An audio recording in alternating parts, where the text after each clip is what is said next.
អុកញ៉ាសាស្ត្រាចារ្យសមោហកបណ្ឌិតលីសុភាពដឹកនាំប្រតិភូសមាគមសហព័ន្ធវិនិយោគិនកម្ពុជាចូលរួមដាក់ក្រពុំបិណ្ឌផ្កាឈូកលើកទី1ដើម្បីអបអរសាទរខួបលើកទី32ឆ្នាំទិវាប្រកាសរដ្ឋធម្មនុញ្ញ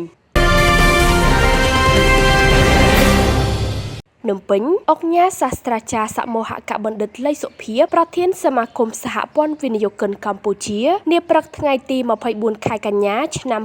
2025នេះបានអញ្ជើញដឹកនាំប្រតិភូសមាគមសហព័ន្ធវិនិយោគិនកម្ពុជាចូលរួមដាក់ក្រពុំបិណ្ឌផ្កាឈូកលើកទី1ដើម្បីអបអរសាទរខួបលើកទី32ឆ្នាំទិវាប្រកាសរដ្ឋធម្មនុញ្ញនៃព្រះរាជាណាចក្រកម្ពុជានៅនីតិបូជនីយដ្ឋានវិមានរដ្ឋធម្មនុញ្ញសួនច្បារខាងលិចវិមានឯករាជ្យរាជធានីភ្នំពេញនៅថ្ងៃទី24ខែកញ្ញានេះគឺជាខួបទី32ឆ្នាំដែលកម្ពុជាបានប្រកាសឲ្យប្រើប្រាស់ជាផ្លូវការនៅរដ្ឋធម្មនុញ្ញនៃព្រះរាជាណាចក្រកម្ពុជា24កញ្ញាឆ្នាំ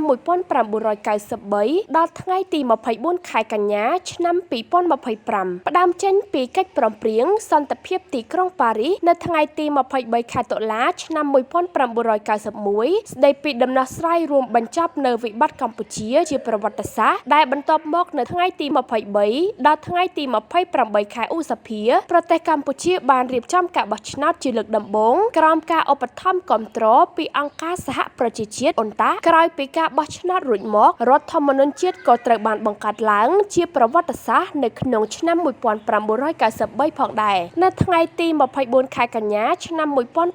1993នៅក្នុងមហាប្រាសាទទេវីវិនិច្ឆ័យនៅក្នុងព្រះបរមរាជវាំងព្រះករុណាព្រះបាទសម្ដេចព្រះនរោត្តមសីហនុអតីតមហាវីរក្សត្រព្រះបរមរតនកោដ្ឋព្រះអង្គបានឡាយព្រះហត្ថលេខាលើព្រះរាជក្រមប្រកាសឲ្យប្រើប្រាស់រដ្ឋធម្មនុញ្ញនៃព្រះរាជាណាចក្រកម្ពុជាជាផ្លូវការច្បាប់និងសេចក្តីសម្រេចទាំងឡាយនៃស្ថាប័ននានារបស់រដ្ឋត្រូវស្របទៅនឹងរដ្ឋធម្មនុញ្ញជាដាច់ខាតរដ្ឋធម្មនុញ្ញកម្ពុជាបានចែងអំពីគោលការណ៍នៃការបែងចែកអំណាចដាច់ដោយឡែកពីគ្នាគឺអំណាចនីតិបញ្ញត្តិនីតិប្រតិបត្តិនិងតុលាការហើយក៏បានអនុម័តនៅសិទ្ធិជាមូលដ្ឋានរបស់ប្រជាពលរដ្ឋនិងគោលការណ៍នីតិរដ្ឋជាដើមថ្លែងក្នុងឱកាសនេះអុកញ៉ាសាស្ត្រាចារ្យសមោហកបណ្ឌិតលីសុភាពប្រធានសមាគមសហព័ន្ធវិនិយោគិនកម្ពុជាបានថ្លែងថាចំពោះការប្រកាសរដ្ឋធម្មនុញ្ញនេះមានសារៈសំខាន់ចំពោះប្រជាពលរដ្ឋកម្ពុជាទាំងមូលដោយសារតែអ្វីៗទាំងអស់គឺត្រូវបានកំណត់នៅព្រំដែនច្បាប់នៅលើរដ្ឋធម្មនុញ្ញអុកញ៉ាសាស្ត្រាចារ្យសមោហកបណ្ឌិតលីសុភាពមានប្រសាសន៍ថាកាលណាមានសន្តិភាពគឺមានការរីកចម្រើនសន្តិភាពនាំក្តីសុខនិងការរីកចម្រើនរបស់ប្រជាពលរដ្ឋហើយការដែលចូលរួមនៅការគោរពនៅទិវារដ្ឋធម្មនុញ្ញនៅវិមានរដ្ឋធម្មនុញ្ញនៅថ្ងៃនេះគឺសពបញ្ជាក់ថារាជរដ្ឋាភិបាលដឹកនាំដោយសម្ដេចថាបតីហ៊ុនម៉ាណែតមានការយកចិត្តទុកដាក់ខ្ពស់លើកស្ទួយនៅកិត្យានុភាពរបស់ជាតិទាំងមូលដូច្នេះរដ្ឋធម្មនុញ្ញដែលជាច្បាប់កម្ពុជារបស់រដ្ឋគឺត្រូវបានសម្ដេចថាបតីយកចិត្តទុកដាក់លើកតម្កើង